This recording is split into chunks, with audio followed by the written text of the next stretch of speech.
کسی کے اخلاق کے عظیم ہونے کی گواہی رب کائنات دے تو اس کے اخلاق کا عالم کیا ہوگا۔ غزوہ احد جیسے موقع پر آپ علیہ الصلاۃ والسلام نے غضب کا اظہار نہ فرمایا، حالانکہ آپ صلی اللہ علیہ وسلم کو اس دن کس قدر اذیت اور تکلیف پہنچی تھی۔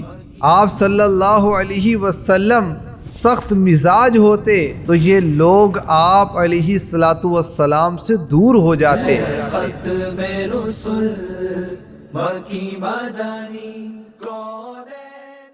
السلام علیکم ورحمۃ اللہ وبرکاتہ۔ ناظرین، نیو ویب سیریز آخری نبی کی شان بازوان قرآن لیے ایک بار پھر حاضر ہیں۔ آج انشاءاللہ الکریم ہم اخلاق مصطفیٰ کا بیان سنیں گے۔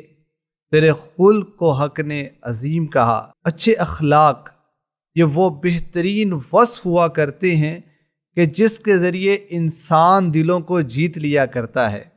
اگر کسی کے اخلاق کے عظیم ہونے کی گواہی رب کائنات دے تو اس کے اخلاق کا عالم کیا ہوگا۔ اللہ پاک قرآن کریم میں ارشاد فرماتا ہے وَإِنَّكَ لَعَلَىٰ خُلُقٍ عَظِيمٍ، اور بے شک تم یقیناً عظیم اخلاق پر ہو۔ خلق کسے کہتے ہیں؟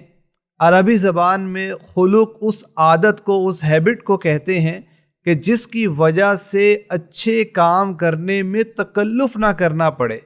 تو اس آیت کا مطلب یہ ہوا کہ نبی کریم صلی اللہ علیہ وسلم اخلاق کے اس مرتبے پر ہیں کہ اچھے کام آپ سے بغیر تکلف کے سر انجام پاتے ہیں۔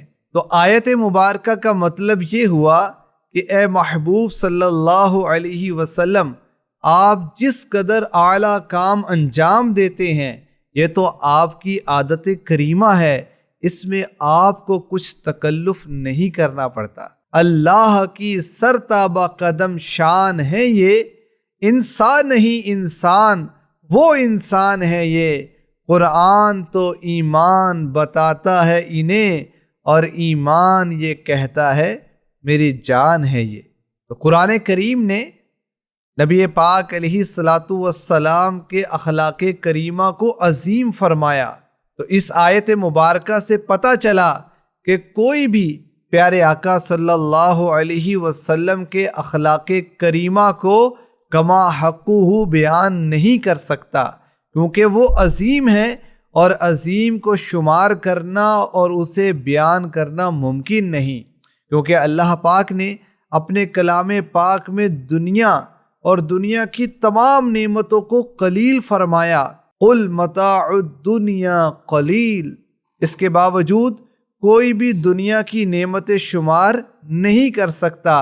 اللہ پاک فرماتا ہے وَإِن تَعُدُّوا نِعْمَةَ اللَّهِ لَا تُحْصُوهَا، اگر تم اللہ کی نعمتوں کو شمار کرنا چاہو تو شمار نہ کر سکو گے۔ تو جس کے قلیل کو شمار کرنا ناممکن ہے تو اس کے عظیم کو شمار کیسے کیا جا سکتا ہے۔ تیرے خلق کو حق نے عظیم کہا، تیری خلق کو حق نے جمیل کیا، کوئی تجھ سا ہوا ہے نہ ہوگا شہا، تیرے خالق کے حسن و ادا کی قسم۔ نبی پاک علیہ الصلاۃ والسلام کے اخلاق مبارکہ میں سے نرم مزاج ہونا بھی ہے، اور اسے بھی قرآن کریم میں بیان کیا گیا۔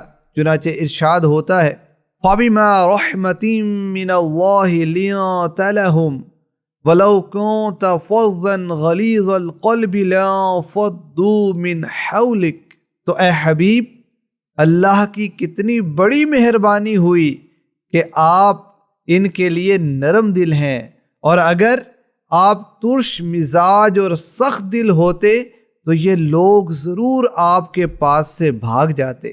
یعنی اے حبیب صلی اللہ علیہ وسلم، اللہ پاک کی آپ پر کتنی بڑی رحمت ہے کہ اس نے آپ کو نرم دل، شفیق اور رحیم بنایا، اور آپ کے مزاج میں اس درجہ لطف و کرم اور شفقت و رحمت پیدا فرمائی کہ غزوہ احد جیسے موقع پر آپ علیہ الصلاۃ والسلام نے غضب کا اظہار نہ فرمایا، حالانکہ آپ صلی اللہ علیہ وسلم کو اس دن کس قدر اذیت اور تکلیف پہنچی تھی۔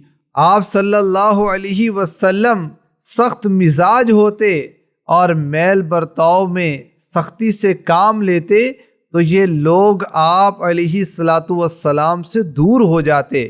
تو اے حبیب صلی اللہ علیہ وسلم، آپ ان کی غلطیوں کو معاف کر دیں اور ان کے لیے دعائے مغفرت فرما دیں تاکہ آپ کی سفارش پر اللہ پاک بھی انہیں معاف فرما دے۔ تیرا خلق سب سے بالا، تیرا حسن سب سے اعلیٰ، فدا تجھ پہ سب زمانہ، مدنی مدینے والے۔ نبی پاک صلی اللہ علیہ وسلم کی ساری حیات مبارکہ ان اوصاف مبارکہ سے بھری ہوئی ہے۔ غزوہ احد میں دندان مبارک کو زخمی کرنے والے کے بارے میں بددعا نہ فرمائی، طائف میں آپ کو زخمی کرنے والے کے بارے میں عذاب کی اجازت نہ دی، گوشت میں زہر ملانے والی کو معاف کر دیا، اور اس کے علاوہ بہت سے ظالموں کے ظلم و جفا سے درگزر کر کے معافی کا پروانہ عطا کر دیا۔ جان کے دشمن خون کے پیاسوں کو بھی شہر مکہ میں عام معافی تم نے عطا کی، کتنا بڑا احسان کیا۔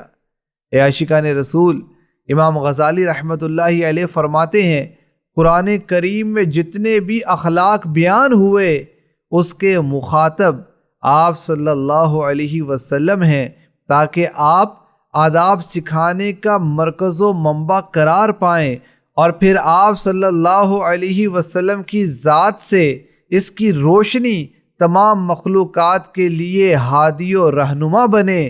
اس کی گواہی خود پیارے آقا صلی اللہ علیہ وسلم نے دی کہ میں اس لیے بھیجا گیا ہوں کہ جس قدر بھی اچھے اخلاق ہیں ان کی تکمیل کروں۔